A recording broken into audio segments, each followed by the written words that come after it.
Olá pessoal, boa noite. Sejam bem-vindas e bem-vindos. Já vou explicar o que está rolando aqui na nossa live Vote LGBTQ+. Hoje recebendo a Bruna Benevides. Só vou colocar o comentário aqui para fixar.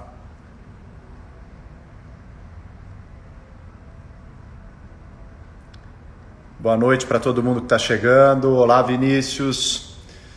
Oi, pessoal. Já já a gente vai começar. Bom também ver vocês. Estamos acompanhando essas eleições nos Estados Unidos. Se tiver resultado, vocês avisem aqui nos comentários.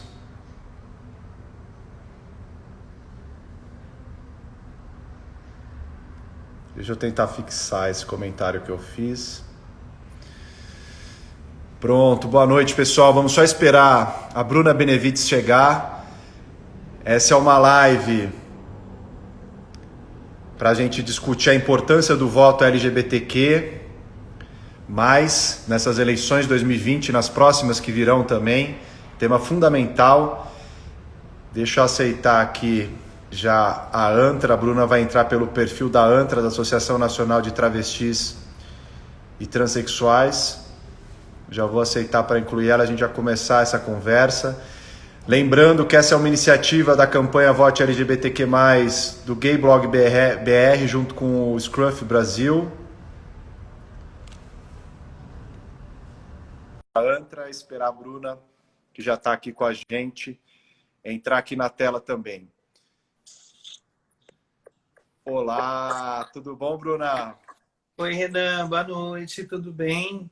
Boa noite, bom demais estar contigo aqui. Queria agradecer já de antemão aqui de início você ter topado estar nesse bate-papo, que é uma iniciativa que o Gay Blog está fazendo justamente de destacar a importância, conscientizar a população LGBT da importância da gente votar em candidatas, em candidatos LGBTs nessa eleição que a gente tem agora em diante, nesse mês já, né, 15 de novembro. E aí a gente vai bater esse papo aqui. Quero te agradecer demais por você estar aqui com a gente. Imagina, o prazer é meu, é super importante a gente estar conversando, né, sobre esse momento. Eu estou vendo aí que está todo mundo, eu inclusive, em polvorosa com a eleição dos Estados Unidos, que a gente sabe do quanto que isso impacta a nossa democracia, a nossa política aqui, mas a gente precisa também estar atento e traçar essas estratégias para as LGBTs aqui também, né? Para que a gente também fique acompanhando esse processo e garantir a entrada e participação de pessoas que nos representem, né?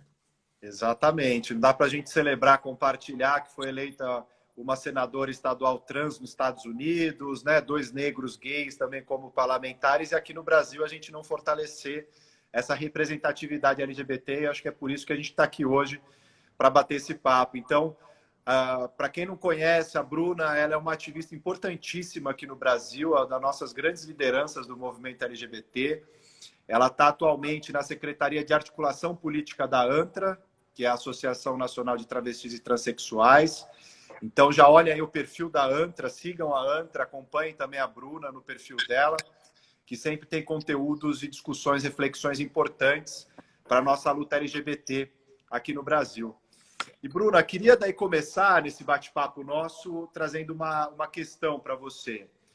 A gente sabe que a população LGBT ela sempre teve fora dos espaços de poder, né? Sempre foi muito difícil acessar esses espaços no Brasil, porque a gente sempre teve uma não aceitação dos corpos LGBTs nesses espaços institucionais. Então, a gente sabe a dificuldade que isso implica. Você, junto à ANTRA, fez um levantamento importante já, né, dessas eleições em relação às candidaturas de pessoas trans. A gente tem visto crescer o número de candidaturas LGBTs de um modo geral, especificamente trans, e as pessoas trans com especial destaque aí na exclusão, que a gente sabe, né, como as pessoas trans estão submetidas a um ciclo de violência estrutural muito mais perverso, né, em relação ao conjunto da comunidade LGBT. E eu queria, se você pudesse começar contando um pouco para a gente dessa iniciativa da ANTRA, né, do trabalho que vocês têm feito e do panorama que vocês conseguiram identificar nessas eleições de 2020 em relação às candidaturas da população LGBT, especialmente das pessoas trans. A gente já faz esse levantamento, pelo menos aí desde 2012, 2010, 12, mas não tinha tanto aprofundamento, né? Porque a gente ainda não tinha essa forma de se organizar e a gente ainda estava muito dependente de pessoas outras que nos representassem. Então a gente ficava sempre nos bastidores operando a política, mas nunca estivemos efetivamente disputando. Não estou dizendo que não tivéssemos, né? A primeira trans que foi eleita vereadora é em 1995, no interior do Piauí, Cátia Tapeti, né? Então, assim, tem, mas sempre foi numa outra perspectiva. A partir, eu acho, de quando a gente começa a intensificar participação em conferências e etc., que a gente constrói uma agenda, e aí eu acho que o ponto principal é qual agenda que nós queremos enquanto movimento e população LGBTI para as eleições e para o projeto da nossa democracia. Eu acho que é uma pergunta que todo mundo tem que se fazer diariamente. A gente entendeu que é importante mapear as candidaturas, mas não só para dizer e incentivar o voto nelas, mas para que a gente possa acompanhar o processo pós-eleitoral, inclusive fortalecendo esses mandatos institucionalmente, para que a gente possa atuar em frentes que muitas vezes essas pessoas ficam presas por conta do cargo que ocupam, né? Então, a gente tem um compromisso com as pessoas trans. O panorama deste ano, a gente não compara com 2018, que não foi o mesmo pleito, então a gente compara com 2016, então a gente aumentou aí pelo menos 200% na quantidade de candidaturas, mas ao mesmo tempo a gente tem aí uma divisão, né, muito polarizada também de pessoas no campo democrático da esquerda e pessoas no campo de direita, especialmente em partidos de extrema direita, né? Então isso nos preocupa, e aí eu não estou querendo aqui de forma alguma tutelar as pessoas, dizer o que elas têm que fazer ou não, até porque historicamente a maioria das nossas candidaturas LGBTIs antes de termos um governo progressista eram de partidos de direita, né? É importante também a gente relembrar isso, mas com o resgate da nossa voz, como eu falava, e com a maior inserção e a necessidade de termos representação ali, eu fico preocupada, e aí de repente eu estou te devolvendo uma pergunta para ficar esse bate-papo, eu fico preocupada com essas pessoas que estão, sim, porque a resposta é quase unânime. Eu estou lá naquele espaço para disputar aquela ideologia que hoje não representa, porque o campo de esquerda, de certa forma, já está dado, e coisa que não dá, a gente sabe que não está de forma alguma, né? As representações ainda são tuteladas, mas ao mesmo tempo está num partido que é contra o quer dizer, que levanta a bandeira contra o espantalho da ideologia de gênero, que é contra a pauta dos direitos sexuais e reprodutivos, que em muitos momentos apresenta projetos que ferem os direitos humanos, que é contra os direitos dos trabalhadores. Então eu fico pensando, de fato, o que esta pessoa está fazendo naquele espaço, um espaço que, a meu ver, a ideologia partidária sempre vai ficar acima da capacidade daquela pessoa que está chegando e que não tem poder de decisão. Então, o que você pensa, inclusive, sobre isso? Assim, foram quase 40% de candidaturas trans. Eu não vi o número de LGBTs, mas de candidaturas trans são 38%. Isso é muita coisa e isso é extremamente preocupante exatamente por conta desse cenário. O golpe de 2016 foi articulado pela extrema-direita, pela direita, né? Todos os retrocessos que nós temos visto na pauta LGBTI, enfim, todos os... a forma que eles têm encontrado de emperrar o avanço da nossa pauta, né, de dificultar o avanço das discussões, sempre partem da direita. Então, o que a gente está fazendo lá? Né? Qual é a sua análise com relação a isso? Eu fazendo a inversão da pauta. Sim, não, mas a ideia é a gente fazer esse bate-papo mesmo, e quem está assistindo, acompanhando, também pode mandar as perguntas aqui embaixo, que eu vou filtrando aqui e trazendo para a nossa conversa também para a Bruna, e a gente vai debatendo. Mas isso, Bruna, que você chama a atenção, também é algo que me impressionou da pesquisa, né? A gente tem uma ideia, a gente sabe que nas últimas eleições tem havido candidaturas LGBTs de direita e de pessoas trans por partidos de extrema-direita. Agora, é uma coisa que me choca saber que está distribuído dessa maneira, porque a verdade é que a população LGBT, ela não tem um espectro ideológico definido necessariamente. A gente sabe que a população LGBT, ela está inserida numa sociedade que está marcada por uma série de divisões, né? Divisões de classe, divisões de raça, divisões regionais, né? Divisão de etnia, enfim, de gênero, e que tudo isso se reflete também numa divisão dentro da comunidade LGBT, ou seja, a gente sabe que dentro da comunidade LGBT tem muito elitismo, né? Tem muito racismo, tem muito classismo, tem muitos preconceitos introjetados bastante fortes dentro da comunidade.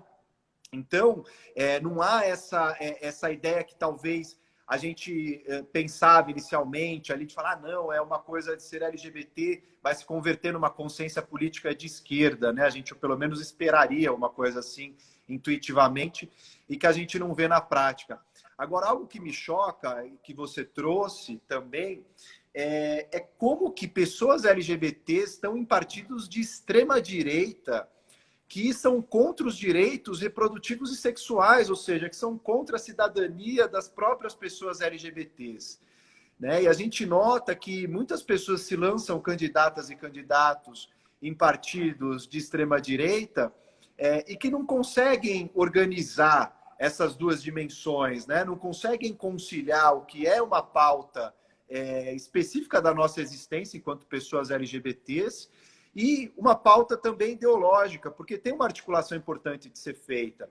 E apontar isso não quer dizer que a esquerda sempre tratou muito bem a questão LGBT.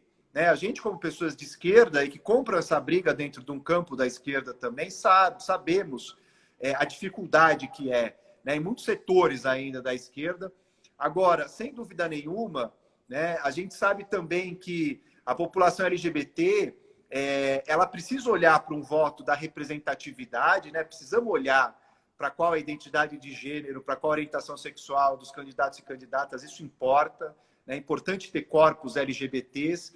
Agora, tão importante como isso é saber o que esses corpos, essas cabeças LGBTs estão levando, né? Enquanto projetos, enquanto ideologias, enquanto enfim, desejos mesmo para esses espaços de poder, né? Que tipo de voz a gente vai ter ali? Como essas pessoas vão representar a comunidade ou não? De que modo elas se relacionam, essas pessoas, com as construções históricas do nosso movimento, com a nossa agenda de reivindicações, né? Que foi construída a partir de muitos debates, conferências, como você diz, né? De várias instâncias e fóruns importantes de organização do movimento LGBT no Brasil todo. Então, uma coisa que eu queria daí te ouvir mais a partir disso, o que você acha importante para as pessoas que estão procurando candidaturas LGBTs atentar? Né? O que é importante a gente conhecer? Porque muitas vezes tem esse truque, né? Uma pessoa LGBT vai lá e diz, eu sou LGBT, como se naturalmente ela já representasse as lutas da população LGBT. O que é importante para quem está acompanhando a gente aqui atentar na hora de escolher uma candidata, um candidato, e que tenha uma importância para essa questão LGBT, mas também consiga ver além disso?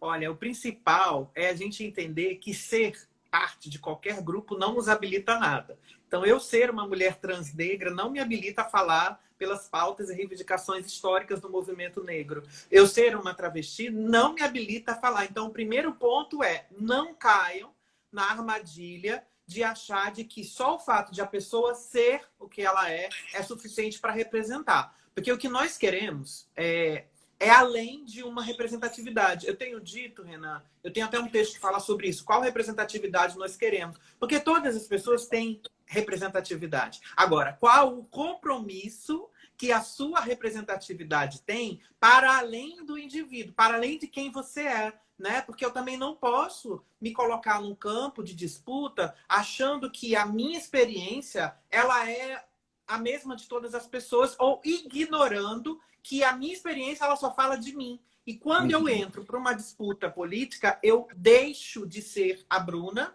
e passo a representar, mesmo que isso não seja a minha ideia inicial, mas eu passo a representar uma grande parcela da população que, inclusive, tem que se sentir representada por mim. Então, o primeiro fator é não levar em consideração apenas a identidade, mas levar, assim, em consideração as contribuições que as pessoas têm. Porque também nós temos visto, com a mudança da lei eleitoral, das coligações, etc., a gente tem visto que os partidos também estão igual antigamente às Forças Armadas, puxando as pessoas no laço para lançar candidatura para poder ter um quórum. Não estou deslegitimando as potências que as pessoas, na sua individualidade, têm.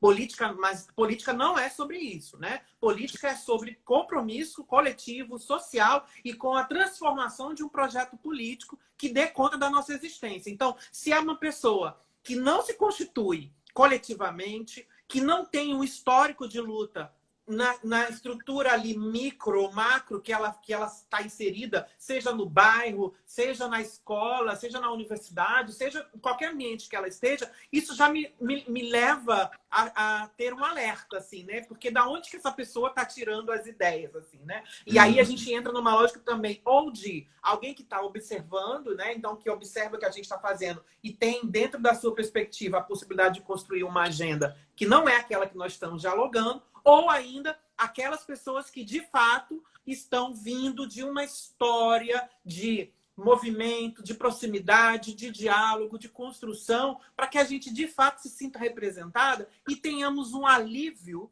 de ter alguém ali que a gente sabe que vai estar comprometido com as nossas vidas. Assim, para completar, para concluir esse pensamento, eu fico preocupada porque, assim, representatividade, gente... Sabe, tem gente aí da esquerda, da direita, aliás, que é negro, que é LGBT. Eu quase falei o nome, não tenho problema em falar, mas eu acho que não é o caso. Que, tipo, é aquela representatividade que a gente quer. Então, eu comecei falando sobre isso. Qual representatividade a gente quer? Então, também pensando nisso, a gente lançou uma agenda. Não sei se você teve contato, porque a gente entendeu que desde 2016 não tem conferência. E para as pessoas do senso comum, no terceiro país mais ignorante do mundo, fica parecendo de que nós conseguimos o direito ao casamento, nós conseguimos o direito à doação, criminalização, mudança de nome das pessoas trans, beijo, não precisamos mais de nada, está tudo resolvido. Acabou, já resolvemos, né? Dos unicórnios, se não é, né? Mas eu entendi, a ANTRA entendeu, que havia uma dificuldade de as pessoas, mesmo ativistas, militantes históricos, de dizerem o que nós queremos agora, o que nós queremos a partir de agora, o que nós ainda precisamos, né? Então, a gente construiu uma agenda com cerca de 70 pautas, assim, e não se esgota nela, não nasce nela e não acaba nela, para que a gente possa pensar e construir realmente uma continuidade dessa luta que já vem aí pelo menos de 40 anos no Brasil no movimento LGBT e de 25 a 26 no movimento trans especificamente. Essa questão é fundamental que você traz, Bruni. Essa iniciativa dessa agenda é muito importante porque, de fato, parece que a gente chegou nesse paradoxo no Brasil, né? De reconhecer formalmente os direitos, parecer que a gente se tornou o paraíso do reconhecimento dos direitos LGBTs, quando, na verdade, a gente viu ganhando eleição na sociedade brasileira, né, e assumindo a presidência da República, um candidato abertamente LGBTfóbico. Né? A gente tem uma cruzada moral muito forte dos setores fundamentalistas religiosos contra as nossas existências. Né? Então, é muito importante que a gente tenha essa dimensão de que essa luta ela não terminou. Pelo contrário, ela está num processo de começo ainda. Né? Nós estamos engatinhando, avançando muito, sem dúvida. Né? Uma luta importante que vem de décadas, como você disse, mas que ela não se encerra aqui. A gente sabe que não basta o reconhecimento desses direitos. E aí queria até te ouvir mais sobre isso, porque a gente tem um reconhecimento de direitos no Brasil que é bastante precário, né? Que ele é fruto de decisões da Suprema Corte, de decisões judiciais. A gente não conseguiu a aprovação no Legislativo brasileiro, no Congresso Nacional, de leis de proteção da população LGBT, né, específicas, como países vizinhos fizeram, né, como a Argentina, que tem a lei do matrimônio igualitário, a lei de identidade de gênero, e que nós aqui temos decisões da Suprema Corte. Bolsonaro já anunciou aí que pode ter um ministro terrivelmente evangélico, ou seja, há uma possibilidade de flutuação e de mudança nas Supremas Cortes, não é algo do Brasil, no mundo todo a gente está vendo esse fenômeno, de em outros lugares também, indicações conservadoras para a Suprema Corte numa tentativa de reverter conquistas que foram obtidas. E aí eu queria te ouvir mais sobre isso. Se você entende que a falta de pessoas LGBTs nesses legislativos, né, dos nossos representantes ali com consciência sobre isso, defendendo a nossa agenda, também se reflete nessa não aprovação de legislações específicas? Isso está relacionado? Total, assim. A falta de representatividade como um todo, ela talvez seja uma das maiores feridas que a nossa democracia mantém na estrutura política, né? Então, nós temos falta de representação de mulheres, falta de representação de pessoas negras e, principalmente, pessoas comprometidas, porque também me preocupa corpos como o da Damares, que é o corpo de uma mulher, mas que está a serviço do patriarcado. Corpos como o daquele homem lá da Fundação Palmares, que é um homem negro, mas que está a serviço da branquitude, né? Então, do colonialismo. Então, também é preocupante. Então, eu fico sempre pensando de que nós, LGBTs, temos um compromisso de colocar pessoas que nos representem dentro daqueles espaços. Então, se hoje eu estou preterindo uma candidatura LGBT, LGBTI, LGBTQI, enfim, em detrimento de uma candidatura de um hétero cis, eu tenho que ter a ideia de que eu estou, de certa forma,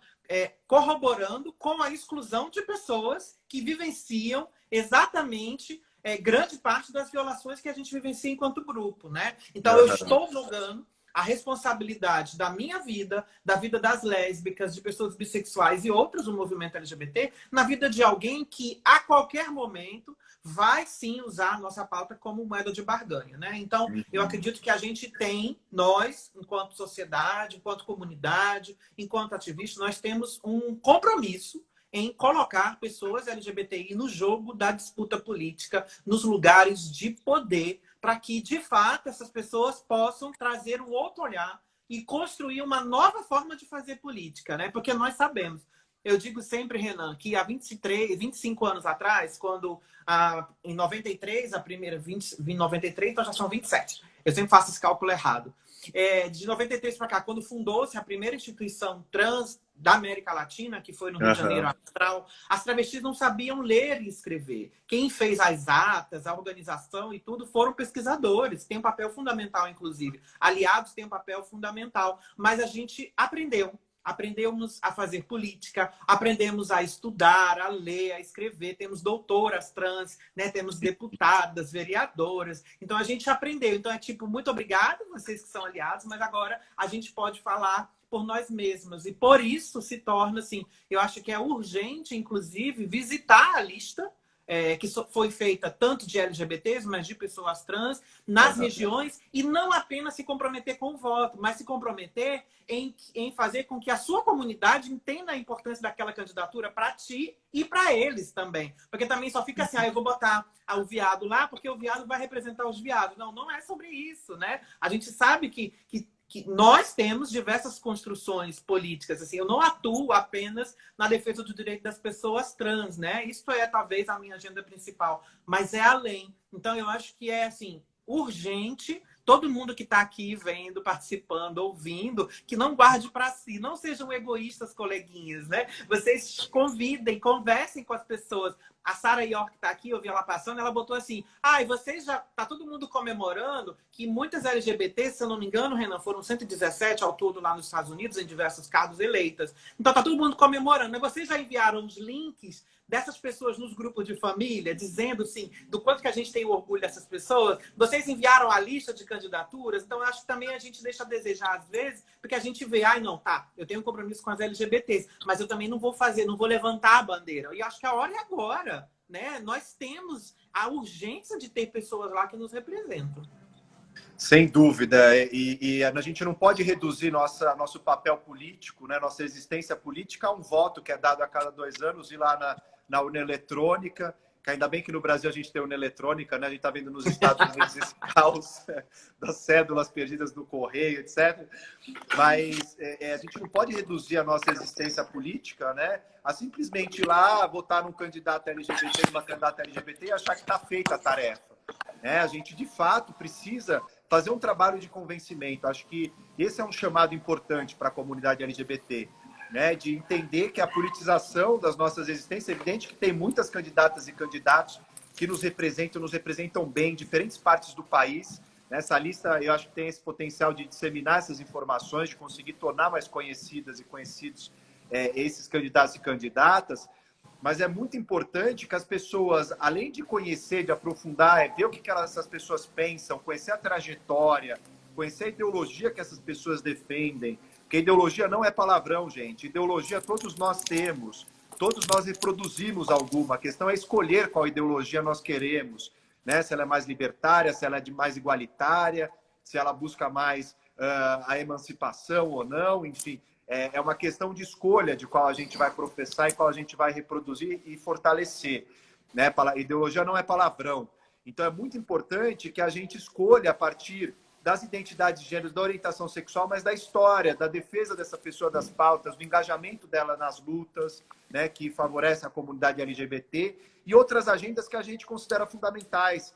Porque não basta um mundo de LGBTs felizes, saltitantes, coloridos, né? A gente precisa, na verdade, de muito mais que isso para ter uma sociedade efetivamente democrática, justa, com igualdade e oportunidades para todo mundo. Então, isso é muito importante da gente olhar nesse processo eleitoral e é importante a gente olhar para além dele também, né? Então, quando passar esse momento eleitoral, é saber fazer essas cobranças também das candidatas e candidatos que nós elegemos. É acompanhar o mandato parlamentar. A democracia não se constrói de 2 em 2 anos, de 4 em 4 anos. Sim. Né? É acompanhar essas candidaturas e essas pessoas eleitas, é fortalecer as lutas da comunidade LGBT, né? Vendo como a BGLT, que é a nossa Associação Nacional de Pessoas LGBTs, a ANTRA, que é a Associação Nacional também das Pessoas Trans, como que essas associações vão produzindo relatórios, estudos importantes, denúncias, a gente tem que repercutir isso, tem que divulgar, conversar com pessoas que a gente tem acesso na comunidade, né? Nossos amigos, amigas, amigues, enfim, familiares, né? Que não estão na comunidade, mas têm um papel fundamental muitas vezes como aliados, como aliadas. Então a gente precisa fazer esse esforço que vai além desse momento eleitoral. E aí, Bruno, eu queria te colocar uma questão que também me intriga muito, que é, a gente tem visto um aumento de candidaturas LGBTs, né, nesses últimos anos. Você disse aí que é um processo que na ANTRA vocês têm feito de monitoramento, né, dessas candidaturas nas últimas eleições. Isso é muito bonito de ver. Agora, assim como, né, não basta ser LGBT para estar lá e representar a comunidade, também não basta só ter candidaturas LGBTs. A gente precisa transpor uma barreira, que é uma barreira de conseguir eleger essas pessoas, ou seja, que candidaturas LGBT se reflitam em vereadoras, vereadores, deputados, deputadas, prefeitas, prefeitos, governadores, enfim. A gente precisa converter isso, né, essas candidaturas, esse grande número de candidaturas, em um número maior de pessoas LGBTs eleitas, porque a gente tem uma subrepresentação ainda muito grande da comunidade LGBT, né? A esmagadora maioria dessas candidaturas não conseguem ter êxito. E eu te pergunto, quais são essas barreiras? Por que a gente tem esse número grande de candidaturas LGBTs, ou esse número crescente, ainda que não tão grande, né? A gente quer que seja cada vez maior, e a gente ainda não consegue ter essas pessoas chegando efetivamente aos postos legislativos, executivos no país? Na verdade, continuamos com a velha lógica da velha política de que nunca se teve tantas LGBTIs lançando candidatura, tantas mulheres, tantas pessoas pretas, etc. Mas quando a gente vai ver as majoritárias e as pessoas que são cabeça de chapa, puxadoras de votos, são homens cis, hétero, brancos, né? Então a gente ainda continua em uma inserção na política partidária tutelada pelos caciques dos partidos. Desculpa, não queria usar essa palavra. Pelos caciques, não. Pelos donos dos partidos. Eu quis dizer porque é o símbolo da representação, né? Sim. Então, assim, isto é extremamente prejudicial, porque hoje nós só temos uma pessoa trans em todos os partidos que faz parte de um diretório nacional. Se eu não me engano, é apenas uma. E se não for, são 2 ou 3. É muito pouco. Quantos partidos nós temos, né? Isto, por si só, denuncia essa estrutura de que, por exemplo, não faz o mesmo investimento em candidaturas LGBTIs enquanto outras candidaturas. Todo mundo sabe quem é no seu município, na sua prefeitura, no seu estado, quem são as candidaturas popstars que estão ganhando maior investimento para serem eleitas. E todo mundo também sabe quem são aquelas que não têm dinheiro para comprar, sei lá, para pagar uma passagem, que são muitas, né? É bizarro observar a quantidade de candidaturas que já nasceram precarizadas, que já nasceram fadadas realmente a fazer um trabalho de curral eleitoral, de fazer uma busca ativa de votos para que outras pessoas se elejam e não elas. Então, não termos, por exemplo, candidaturas majoritárias de pessoas LGBTI, ou sendo incentivadas, e aí não à toa na nossa pesquisa, 74% das pessoas que estão candidatas alegaram não ter apoio material, pessoal, financeiro ou institucional para as suas candidaturas. Por aí só a gente pode, inclusive,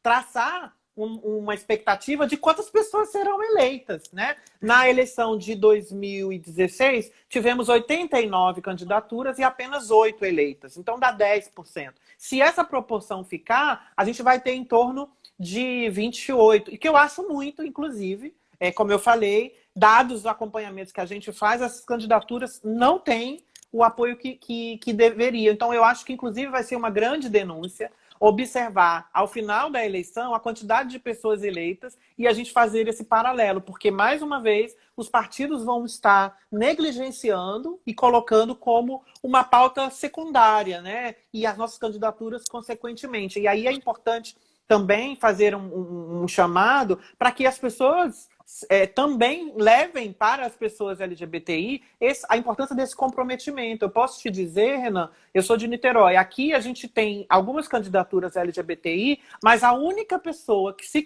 se comprometeu com a agenda da ANTRA foi um homem hétero cis. E olha que nós temos pessoas trans negras, nós temos pessoas bissexuais, então temos outras pessoas que não se deram ao trabalho de ler, não se deram ao trabalho de pesquisar, perguntar, ou se comprometer, porque não está se comprometendo com a ANTRA, não está se comprometendo com a Bruna, está se comprometendo com a vida das pessoas trans. É sobre isso que a gente está falando, né? A ANTRA se coloca nesse lugar de interlocutora. Então, talvez as maiores deficiências, respondendo a tua pergunta, sempre com essa análise mais ampliada, é exatamente a falta de interesse dos partidos e a forma com que eles negligenciam o que eles também chamam de pauta identitária. Então, eles dizem que discutir questões da população LGBTI, da população trans, da população negra, não é mais importante do que discutir a reforma trabalhista. Ora, para quem é a reforma trabalhista e quem é que a reforma trabalhista vai atingir de cheio? Se não, as trabalhadoras e os trabalhadores que são LGBTI, especialmente as que estão precarizadas, né? Então, enquanto a gente não conseguir contrabalancear essa narrativa de forma como a leitura interseccional nos ensina, de que nenhuma opressão, nenhuma agenda, nenhuma urgência, nenhuma pauta se sobrepõe à outra. É possível lutar por uma correta divisão de renda, distribuição de terras, revisão de diversas questões que estão problemáticas, mas também incluir um olhar sobre como que isso impacta a vida das LGBTI. Sim, esse ponto é fundamental aqui. E queria só dizer que tem uns comentários muito legais passando aqui, enfim, vários elogios para você, para o seu modo de expor as questões de maneira profunda e, ao mesmo tempo, tão acessível e contundente. O Giovanni aqui escreveu, o Giovanni A7, não basta ser LGBTI, eu voto em quem eu confio, quem tem história, tem militância, trabalho. Discurso bonito é muito fácil, quero ver lutar de verdade, né? Importante, um comentário acho que se relaciona com o que a gente estava falando aqui, da importância não só de representatividade, né, mas de fato de olhar para outras dimensões que os candidatos LGBTs trazem. E acho que nessa última fala sua, você trouxe um ponto fundamental, mais um ponto fundamental, Bruna, que é essa questão dos recursos, né? Porque nosso sistema eleitoral ele depende muito do sistema partidário, é como se fosse um filtro anterior. Então, se as pessoas LGBTs elas não conseguem acessar o sistema partidário em condições de igualdade e de disputa, né, em relação a outros candidatos, a outras candidaturas, não tem como acessar esse sistema eleitoral, né? Então, a gente nota que, por mais que a gente incentive, é muito importante esse papel, né, que a gente tem feito dentro do movimento da comunidade de incentivar candidaturas LGBTs, de estimular as pessoas a colocarem a cara no sol, a lutarem, a concorrerem, a se lançarem candidatas e candidatos, né? Isso é fundamental. A gente sabe os riscos que isso implica no Brasil, né? Em cidades menores, sobretudo, né? Enfim, como é difícil muitas vezes ser a pessoa LGBT que tem uma cara pública na cidade, como isso implica ameaças, né? O exemplo do Renildo José, um vereador que foi assassinado nos anos 90 por se assumir bissexual numa entrevista de rádio. A gente sabe o que aconteceu com o João Willis, que teve que sair do país, né, renunciando ao mandato dele. A gente sabe o que aconteceu com a Marielle Franco no Rio de Janeiro, né? Ou seja, quando esses corpos LGBTs também se colocam na linha de frente, é sempre um risco muito grande, né? No Brasil, a gente não tem programas de proteção às defensoras e defensores de direitos humanos adequados, do jeito que nós deveríamos ter, né, considerando o risco que isso implica. Então, é muito importante que a gente estimule essas candidaturas e fortaleça enquanto comunidade, mas, ao mesmo tempo, é muito importante também que haja essa briga dentro dos partidos, né? Porque não basta ter a candidatura, a gente precisa que tenha recurso. Acho que isso foi uma coisa que ficou muito claro no exemplo da luta das mulheres, que conseguiram cotas nos partidos, né? As cotas femininas, desde os fins dos anos 90, anos 2000, e de repente as mulheres viram que, olha, estavam sendo colocadas ali muitas vezes instrumentalizadas como candidaturas laranjas para os homens receberem todo o fundo partidário, receberem todo o tempo de televisão e as mulheres simplesmente ali darem um nome, prestarem um CPF para os homens poderem cumprir com uma exigência legal. E aí veio esse fortalecimento de uma luta por mais recurso, por mais tempo de TV, por mais visibilidade e condições de igualdade nas disputas. Mesma coisa em relação à população negra. Essa vai ser a primeira eleição em que candidaturas negras precisam ter também, agora proporcionalmente, com um mínimo, né, assegurado, conforme a decisão do TSE, depois do STF, que possa garantir condições mínimas de recursos materiais, de tempo de televisão, né, de visibilidade para essas candidaturas. Ou seja, não basta simplesmente ter candidatas mulheres, ter candidatos negros, mas é preciso agora garantir recursos proporcionais e mínimos para essas candidaturas para diversificar a representação. E a gente não tem ainda isso em relação à população LGBT. Né? A gente ainda não teve decisões nesse sentido, ou mesmo legislações permitindo que a gente, e exigindo, né, que as pessoas e candidaturas LGBTs tivessem também um mínimo de igualdade de recursos. Como que você vê essa questão de ações afirmativas dentro dos partidos para a gente conseguir ter maior visibilidade e representatividade LGBT, né? Desde postos nos organismos todos, né, de direção dos partidos, né? Então, nas direções partidárias, como também no momento eleitoral, para as candidaturas terem acesso ao fundo partidário, a recursos financeiros e a cotas dentro do sistema também de cada um dos partidos. Como que você vê essas questões, Bruna?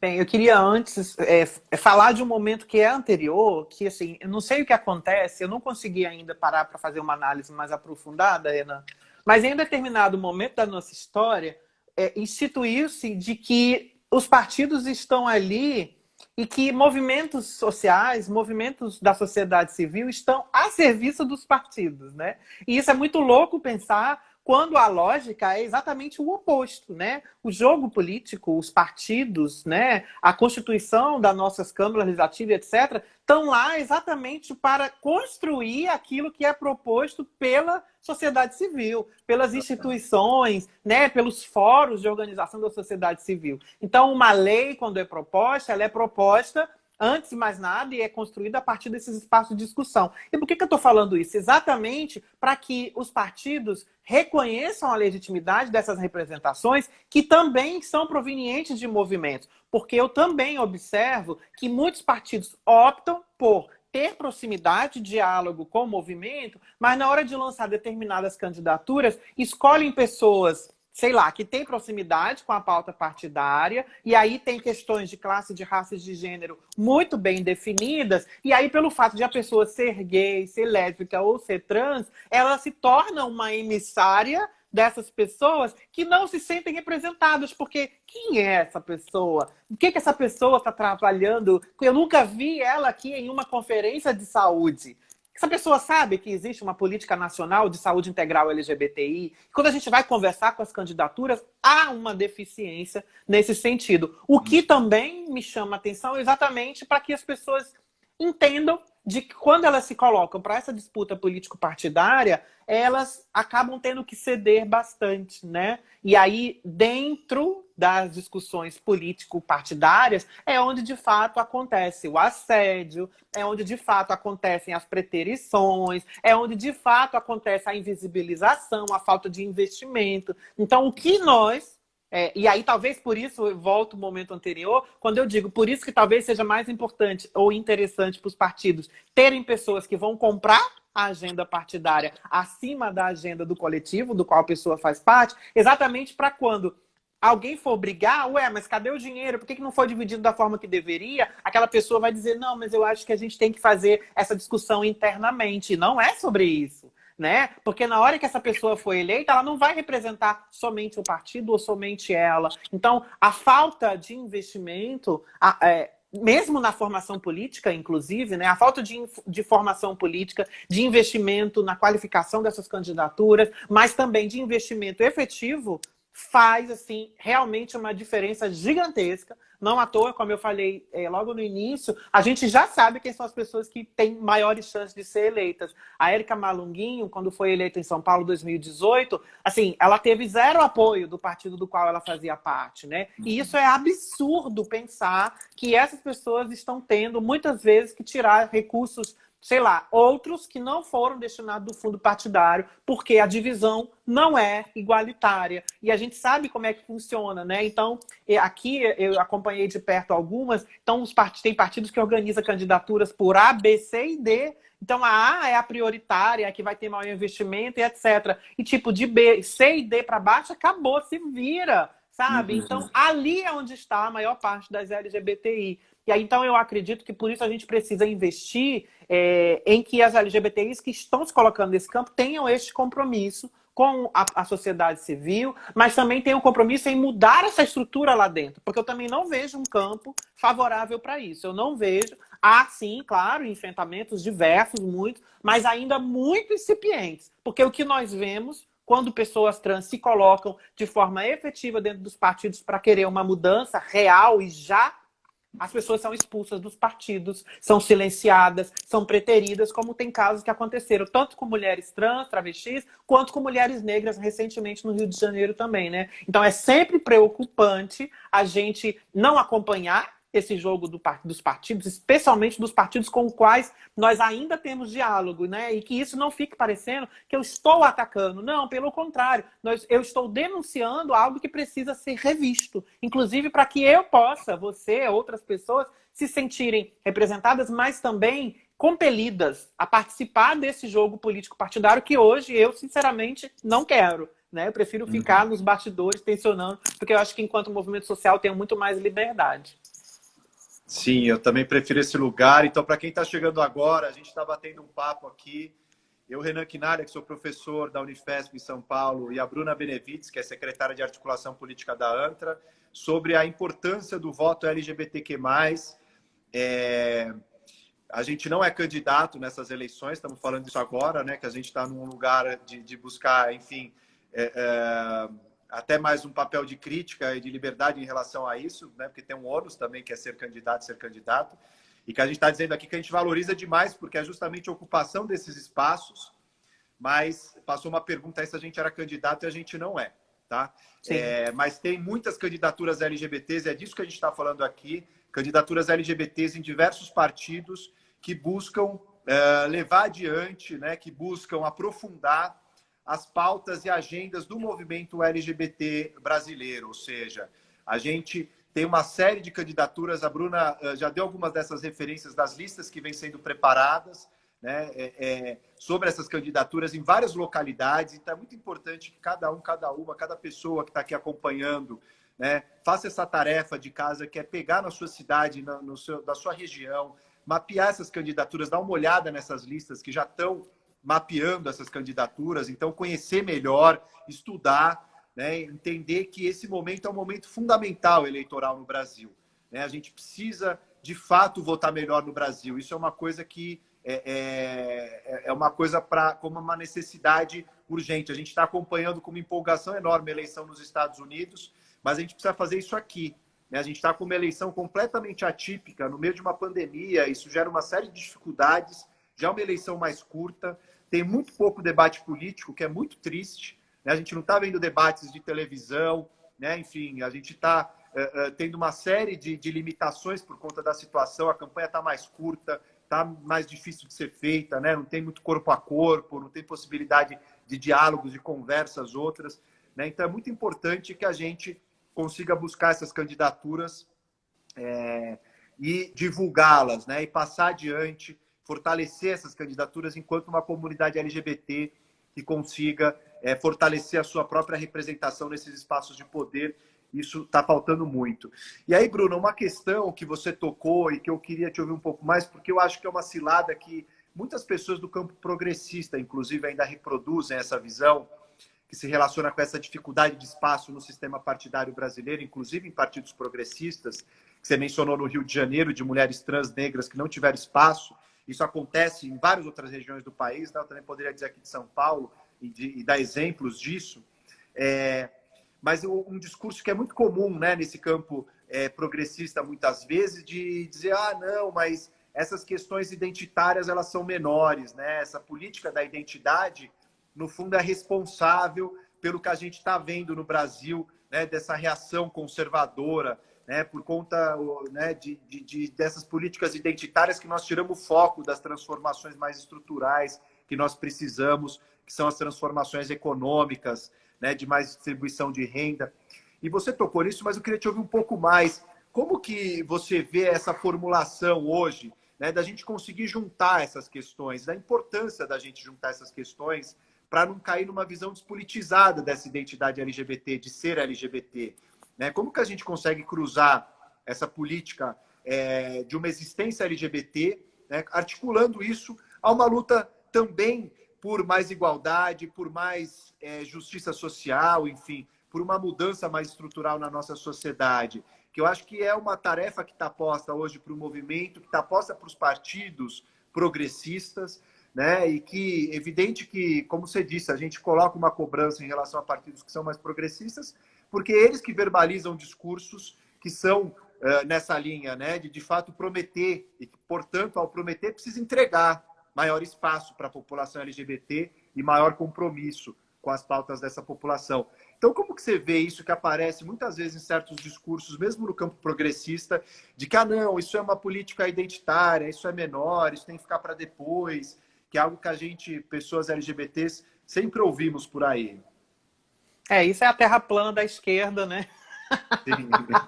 Sendo bem assim, eu queria resgatar rapidamente que quando eu falo da importância de formação política, eu não estou falando da inteligência das pessoas, tá? Eu estou falando exatamente de garantir que essas pessoas tenham pleno acesso aos estatutos dos partidos, tenham pleno acesso de como está constituído o jogo político. Não tem a ver com a inteligência, porque eu acho que todo mundo tem própria a possibilidade de, quando se coloca nesse espaço, aprender e ser ensinado, inclusive, se preparar para estar fazendo uma disputa da forma que a gente merece e precisa, né? Acho que é sobre isso. Agora, respondendo a tua pergunta, eu fico sempre, assim, pensando, porque fica sempre, Renan, a gente fica muito limitado, porque a garantia de acesso aos direitos é talvez o nosso maior desafio, né? Então, 3 pilares que eu considero, por conta da discussão sobre direitos, acesso e garantia, é porque a gente não tem essa noção de onde que nascem os direitos, né? E aí, da onde que a gente faz para articular, para ele ser apresentado e, por fim, para ele ser efetivado. E essa efetivação tem a ver com o acesso, com a garantia do acesso. E por que eu estou falando isso? Porque quando as pessoas dizem, mas nós não precisamos ter esse olhar interseccional. De fato, se nós cumpríssemos apenas, que não é pouca coisa, é muita coisa, o que está previsto na nossa Constituição e os respectivos profissionais nos seus códigos de ética, eu já me sentiria extremamente feliz, maravilhosa, porque nós teríamos realmente, de fato, um país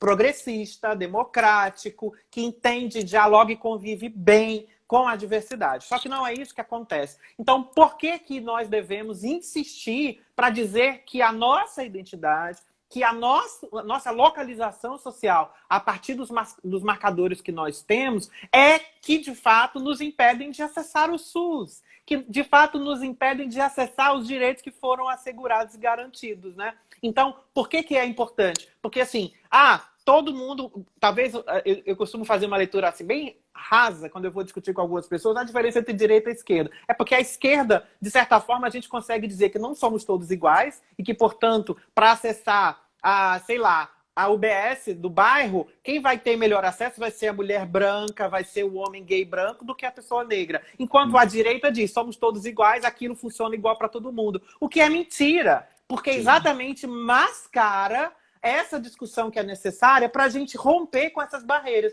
Então, por que que as mulheres negras não estão chegando? Por que que as travestis não estão acessando? Exatamente por conta de questões que estão enraizadas que precisam ser enfrentadas. Então, se a gente não enfrentar os processos de exclusão que se baseiam na discriminação, a gente vai continuar insistindo em uma democracia que é falida, que já está falida por si, né? Então, quando as pessoas nos jogam em um outro lugar, né? Como se as pessoas cis hétero brancas não tivessem uma identidade, né? E eles são, na verdade, a identidade dominante, né? O que nós representamos exatamente é a ruptura com esse padrão. E é por isso que eles não querem discutir, porque fica, de certa forma, parecendo que assim, olha, os viados, as travestis, as sapatão, as drag estão tudo agora organizado e nós somos minoria. E a gente começa a ver esse discurso do racismo reverso, da heterofobia, da cristofobia, etc. Mas isso é a maior denúncia de que o sistema está ruindo e que eles estão desesperados, exatamente porque nós não vamos mais aceitar essa ideia infantil, mas que é extremamente violenta, de que somos todos iguais, porque não somos e nem queremos ser, pelo contrário, né? Eu até falo, gente, esquece a palavra, somos todos iguais, esquecem igualdade, vamos falar de equidade. Quem não sabe o que é, depois pesquisa, que vocês vão entender melhor, porque eu acho que a gente precisa cada vez mais falar sobre isso, dar este nome, porque é disso que a gente precisa. E não há como discutir acesso a direitos, equidade, enfrentamento das desigualdades, enfrentamento da violência, enfim, direitos humanos, etc., sem ter um olhar que observe como que cada violência se dá nos corpos das pessoas que compõem a nossa democracia, que compõem a nossa sociedade. Demais isso. E você falando de equidade me lembrou uma frase do Boaventura de Souza Santos, sociólogo português do Fórum Social Mundial, enfim, super importante o Boaventura, o trabalho dele, em que ele diz uma frase que sintetiza bem, né, essa questão da equidade, que o pessoal pode dar uma pesquisada depois, que é o seguinte, que temos o direito a ser iguais quando a diferença nos inferioriza. Então a gente tem direito a ser igual quando a diferença nos inferioriza. E temos o direito a ser diferentes quando a igualdade nos descaracteriza.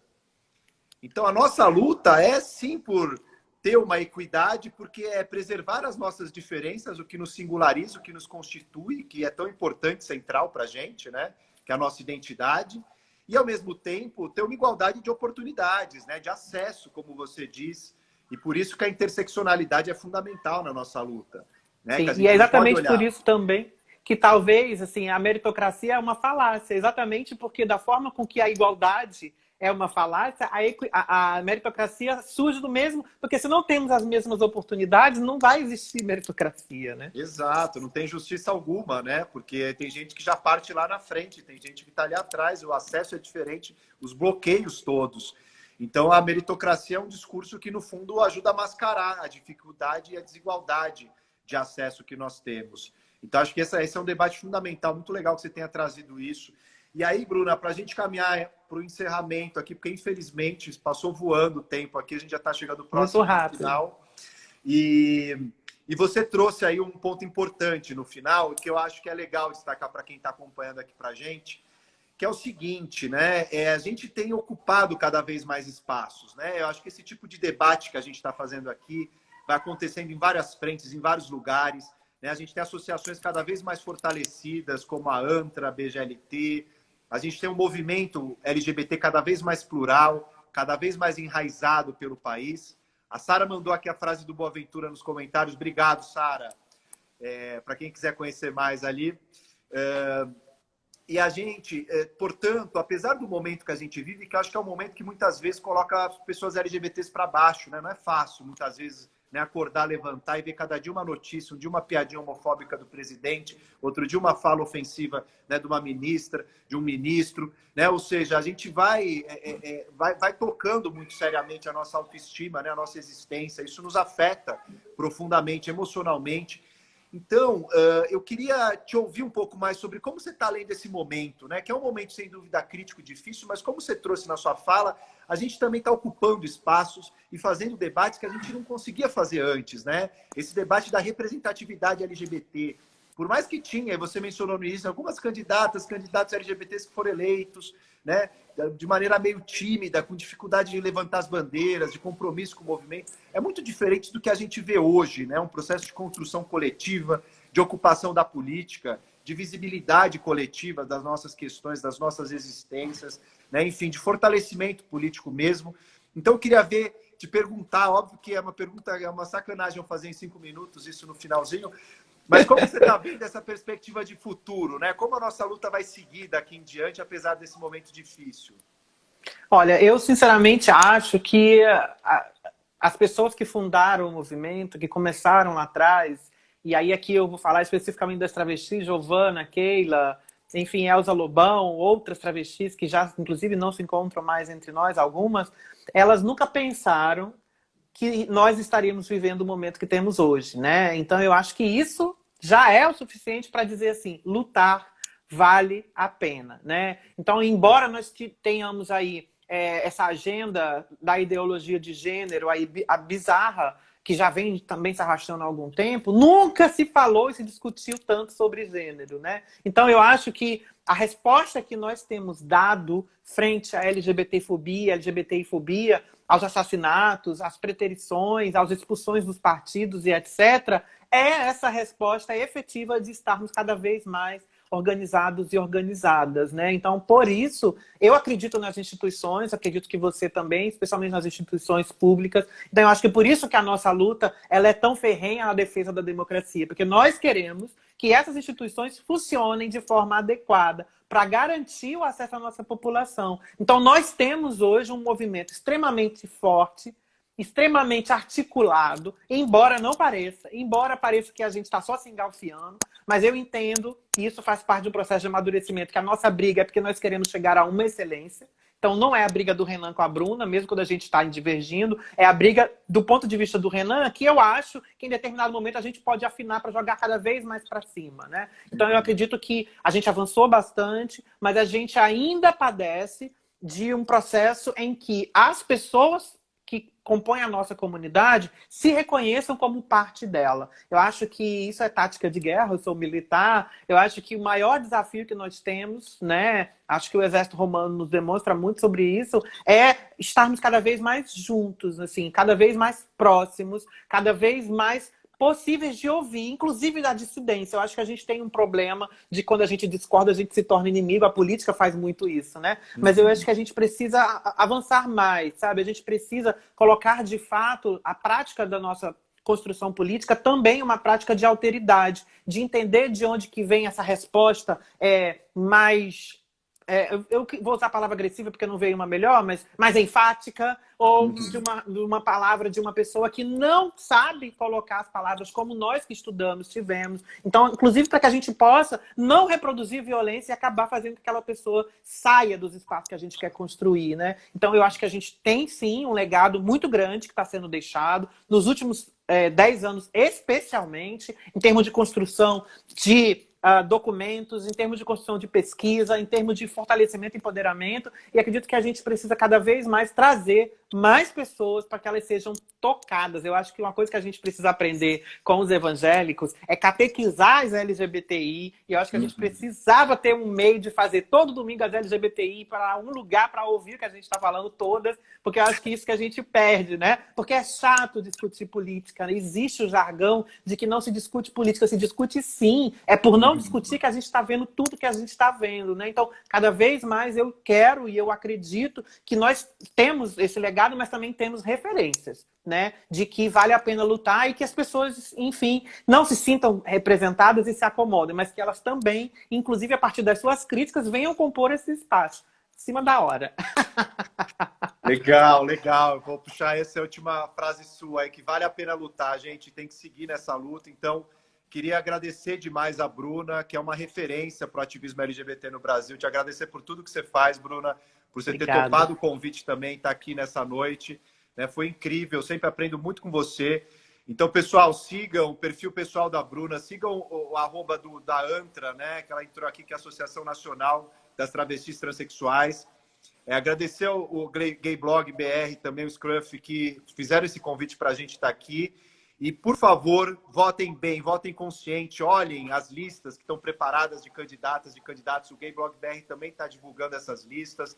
A gente precisa votar bem, a gente precisa votar em quem representa a nossa comunidade e nos leva adiante para que a gente consiga avançar na defesa dos nossos direitos, das nossas garantias e conseguir a tão almejada e sonhada equidade que a gente falou aqui hoje.